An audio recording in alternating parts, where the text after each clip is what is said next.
Bismillahirrahmanirrahim. Assalamualaikum warahmatullahi wabarakatuh. Perkenalkan, nama saya Muhammad Zaki Salima, asal dari Bandung, berkuliah di UIN Sunan Gunung Jati Bandung. Nah, di sini saya akan membuat video untuk menjawab pertanyaan, yaitu sebanyak atau sejumlah 11 pertanyaan untuk tugas akhir semester Filsafat Pendidikan Islam.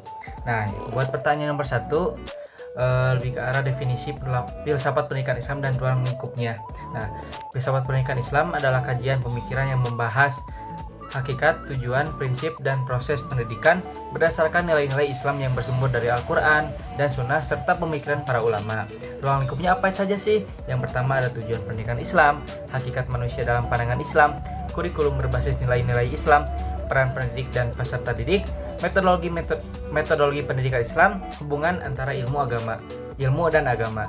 Terus pertanyaan nomor 2, fungsi filsafat bagi pendidikan Islam. Nah, di sini tuh ada 4 poin fungsi filsafat. Yang pertama, menyediakan dasar ontologis, epistemologis, dan aksiologis bagi praktik pendidikan. Yang kedua, membantu menyaring pengaruh asing yang tidak sesuai dengan nilai Islam.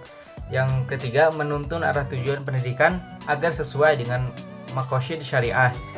Terus yang keempat, menjadikan pendidik sebagai sarana pembentukan insan kamil. Nah, terus yang ketiga itu pertanyaannya, apa saja sih aliran filsafat pendidikan Islam yang relevan saat ini? Yang pertama itu ada aliran rekonstruksionisme Islam, dinilai paling relevan saat ini karena alasan itu apa saja sih? Yang pertama, menekankan pentingnya pendidikan sebagai alat transformasi sosial dan perbaikan umat. Yang kedua, mendorong integrasi antara ilmu agama dan sains modern. Yang ketiga, relevansi dalam menghadapi tantangan global, teknologi, dan modernisasi tanpa meninggalkan nilai-nilai Islam. Terus lanjut ke pertanyaan keempat, yaitu ada pengertian dan pentingnya filsafat pendidikan Islam. Pengertiannya, pendidikan Islam ada refleksi kritis dan sistematis terhadap nilai-nilai proses pendidikan berdasarkan ajaran Islam. Pentingnya apa sih? Nah, yang pertama itu memberi arah yang jelas dalam pendidikan, membedakan pendidikan Islam dari sistem sekuler. Yang ketiga, menjawab tantangan pendidikan kontemporer dari perspektif Islami. Yang keempat, membangun karakter dan kepribadian Muslim sejati. Terus yang kelima tuh pertanyaannya, 3 aliran filsafat pendidikan Islam dan tokohnya. Yang pertama itu ada esensialisme Islam, menekankan warisan ilmu dan moral Islam. Tokohnya itu ada Al-Ghazali. Yang kedua, perennialisme Islam, yaitu menyadarkan pendidikan pada nilai-nilai abadi dari wahyu. Tokohnya itu Ibnu Sina. Yang ketiga, rekonstruksionisme Islam, menekankan pembaharuan dan kontekstualisasi ajaran Islam. Tokohnya Syed Muhammad Naqib Al-Attas. Yang keenam pertanyaannya, keunggulan pendidikan Islam dibanding pendidikan Barat saat ini. Yaitu kalau keunggulan pendidikan Islam Barat saat ini yaitu yang pertama, menyatu padukan nilai spiritual dan moral dalam pendidikan. Jadi bukan cuman aspek kognitif, afektif sama psikomotorik, jadi lebih ke arah nilai spiritualnya juga ikut dikembangin. Yang kedua, memandang manusia sebagai makhluk holistik, jasmani, rohani, dan hati. Yang ketiga, pendidikan Islam bertujuan membentuk insan kamil, bukan sekedar manusia produktif. Yang terakhir, pendidikan Islam mengaitkan ilmu dengan tanggung jawab terhadap Tuhan dan masyarakat. Nah, lanjut ke pertanyaan nomor 7, pandangan tentang integrasi keilmuan, agama, dan sains. Integrasi keilmuan adalah langkah penting dalam mengembalikan kejayaan Islam. Agama dan sains tidak sepatutnya dipisahkan karena alasannya yang satu, Al-Quran mendorong eksplorasi ilmiah. Yang kedua, ilmu sains menjadi sarana memahami kebesaran Tuhan. Dan yang ketiga, pendidikan Islam harus melahirkan ilmuwan yang berakhlak mulia dan bertanggung jawab secara spiritual.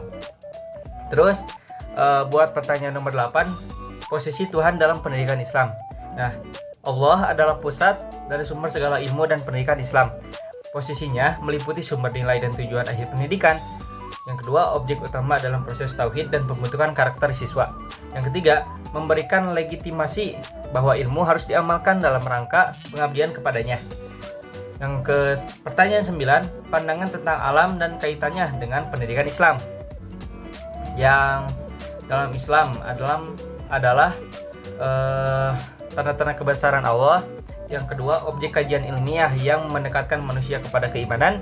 Yang ketiga, sarana pendidikan untuk menumbuhkan kesadaran ekologis dan tanggung jawab terhadap ciptaan Allah. Pendidikan Islam harus membentuk peserta didik agar menghargai dan menjaga alamnya.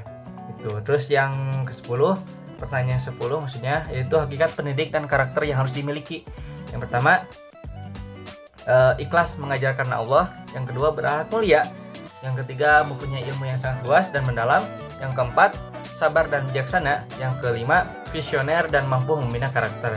Terus pertanyaan yang ke-11, sifat yang semestinya dimiliki oleh peserta didik, yaitu yang pertama ada niat yang lurus karena menuntut ilmu itu harus karena Allah.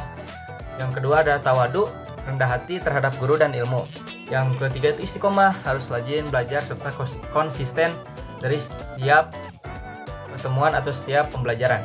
Yang keempat ada beradab, yaitu sopan dan hormat, harus mengutamakan akhlaknya juga. Yang terakhir cinta ilmu dan semangat mencari kebenaran. Kayak gitu. Itulah jawaban dari saya atas 11 pertanyaan yang diberikan Bapak dosen tercinta. Billahi taufiq wal hidayah. Wassalamualaikum warahmatullahi wabarakatuh.